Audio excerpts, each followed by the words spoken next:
Hello guys, in today's video I'm gonna talk about how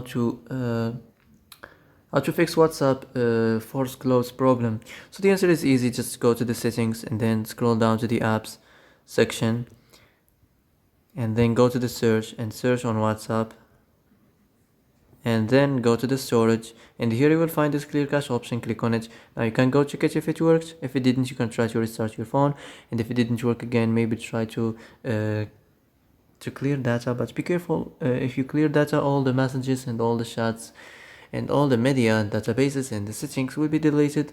So be careful if you want to clear your data.